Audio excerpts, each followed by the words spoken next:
मैं डॉक्टर पुनीत अग्रवाल हूँ। As a professor अपनी सेवाएं मेडिकल कॉलेज में दे रहा हूँ। पिछले 40 साल से मैं सर्जरी की पेशेंट्स का सेवा कर रहा हूँ।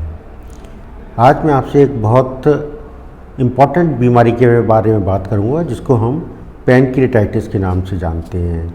पैनक्रियाटाइटिस एक बहुत कॉमन बीमारी नहीं है, ये एक बहुत ख़तरनाक बीमारी है। और सबसे इम्पॉर्टेंट बात यह है कि पैनक्रियाटाइटिस का हमारे पास कोई इलाज नहीं है। आज की तारीख में एलोपैथिक में कोई इलाज नहीं है, लेकिन ऐसे पेशेंट्स को हम डाइट से, उनके खान पान से मैनेज कर सकते हैं। डाइट का पैनक्रियाटाइटिस में, क्रॉनिक पैनक्रियाटाइटिस में एक बहुत ही इम्पॉर्टेंट रोल है। और डाइट के जो बेसिक प्रिंसिपल होते हैं वो मैं आपको बताऊंगा। अगर वो प्रिंसिपल आपकी समझ में आ जाएंगे तो अपने खान पान को आप स्वयं ही चेंज कर सकते हैं। आपको ये मालूम हो जाएगा कि मुझे क्या खाना चाहिए और क्या नहीं खाना चाहिए। और उसी तरह आप स्वयं के लिए या आपके घर में कोई बीमार है जिसको क्रॉनिक पैनक्रियाटाइटिस है, उसको आप मैनेज कर सकते हैं। तो इसका सबसे सिद्धांत ये है, प्रमुख सिद्धांत, कि जो खाना है वो रेशे युक्त होना चाहिए, प्रोटीन युक्त होना चाहिए, लेकिन उसमें वसा मीन्स चिकनाई या फैट्स नहीं होने चाहिए। अगर इस बात का आप ध्यान रखेंगे कि fibre rich food, protein rich food, but without fats, अगर आप इस बात का ध्यान रखेंगे तो आप अपनी डाइट को स्वयं भी कैलकुलेट कर सकते हैं, मैनेज कर सकते हैं। आपकी डाइट में प्रचुर मात्रा में फल और सब्जियां होनी चाहिए। सभी तरह के फल और सब्जियां निर्मल होते हैं और आपके लिए बहुत अच्छे रहते हैं। इन सब में आपको प्रचुर मात्रा में फाइबर मिलता है, जो कि आपके लिए जब पैनक्रियाटाइटिस हो उस समय बहुत ज़रूरी होता है। मौसम के हिसाब से फल और सब्जियों का सेवन करें। इसके लिए जो मेरा प्रिंसिपल है, रीजनल एंड सीजनल, मीन्स आपके एरिया में जो सब्जियाँ और फल हो रहे हों और जो सीज़न के हिसाब से फल और सब्जियाँ मिल रहे हैं उनका आप प्रयोग करें।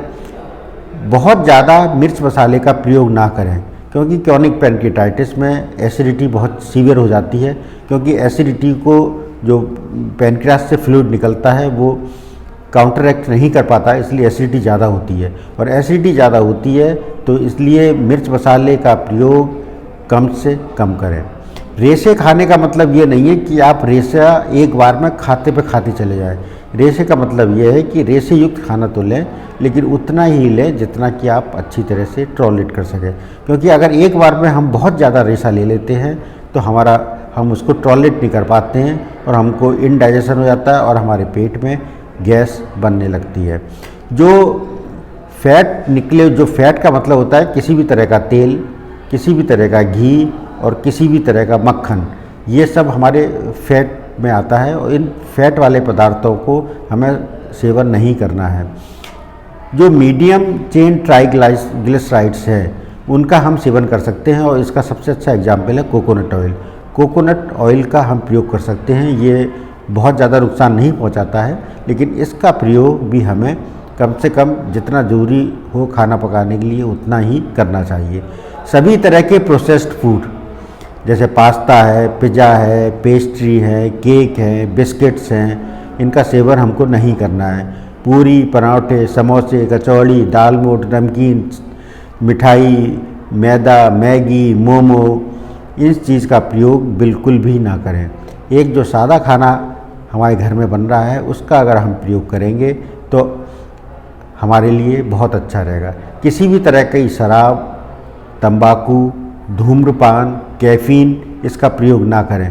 क्योंकि जो शराब है या अल्कोहल है वो तो पैनक्रियाटाइटिस होने का मेन कारण है ही, और पैनक्रियास को नुकसान पहुंचाती है। इस तरह से जितने भी कैफ़ीन प्रोडक्ट्स हैं, जितनी भी तंबाकू है या स्मोकिंग है, वो भी पैनक्रियास के लिए बहुत हानिकर होती है और उसका हमको बिल्कुल भी प्रयोग नहीं करना चाहिए। चूँकि फैट का एब्जॉर्प्शन नहीं हो पाता है ढंग से, इसलिए हमारे जो फैट सॉल्युबल विटामिन हैं, विटामिन ए, डी, ई, के, इनका हमको एक्स्ट्रा डोज लेनी चाहिए, जिससे कि इन विटामिन की हमको हमारे शरीर में कमी ना हो। इसके अतिरिक्त कुछ खनिज हैं जैसे कैल्शियम है, मैग्नीशियम है, इनका भी एब्जॉर्प्शन अच्छी तरह नहीं हो पाता है, तो इसका भी हमको थोड़ा सा प्रयोग अवश्य करना चाहिए। दिन भर में 2-3 मेजर मील ना लेकर हमको छोटी छोटी मात्रा में खाना चाहिए। जैसे 6-7 बार हम खाना खा लें कम कम अंतर पे, और एक बार में कम खाने की जो मात्रा है उसका प्रयोग करें, क्योंकि इससे जो हमारे शरीर में जो एंजाइम्स हैं वो उसका पाचन कर पाएंगे। अपने पेशेंट्स को मैं पेनक्रियोफ्लेट HD नामक एंजाइम का सलाह देता हूँ उसको लेने की, और उसका सिद्धांत ये है कि जब आप खाने का पहला गस्सा खाते हैं तो एक गोली उसके साथ खा लें, और जो दूसरी गोली है जो आप खाना ख़त्म कर रहे हो उससे खा लें। इससे आपका जो खाना है वो इवनली डाइजेस्ट हो जाता है और उसमें दिक्कत नहीं हो जाती है। उबली और मैश की हुई सब्जियां वो हमारे जो पैनक्रियास है उसको उत्तेजित नहीं करती हैं और बहुत अच्छी रहती हैं हमारे शरीर के लिए।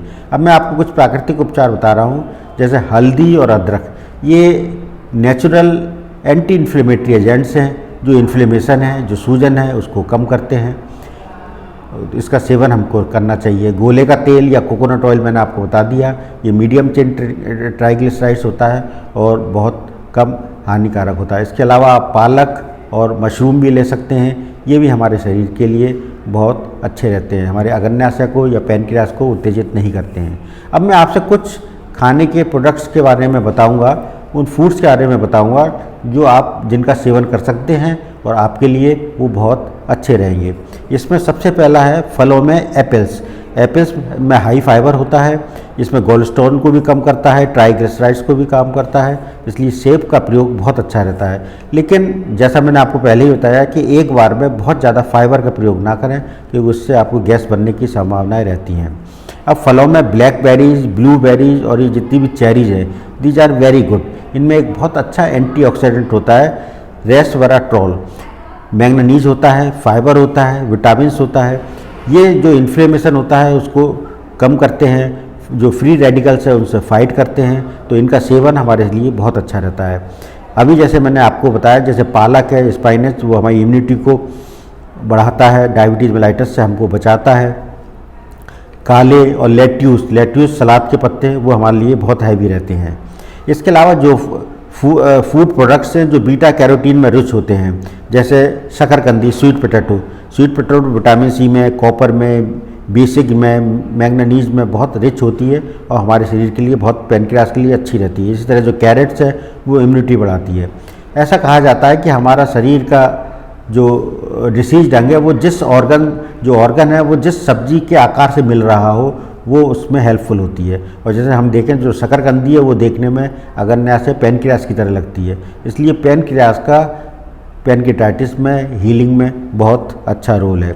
इसके अलावा जितनी भी बीट्स हैं और ब्रोकोली वो बहुत अच्छी होती है। ब्रोकोली विटामिन के, विटामिन सी और मिनरल से भरपूर होती है, फाइबर से भरपूर होती है और पैनक्रियाटाइटिस में बहुत अच्छी रहती है।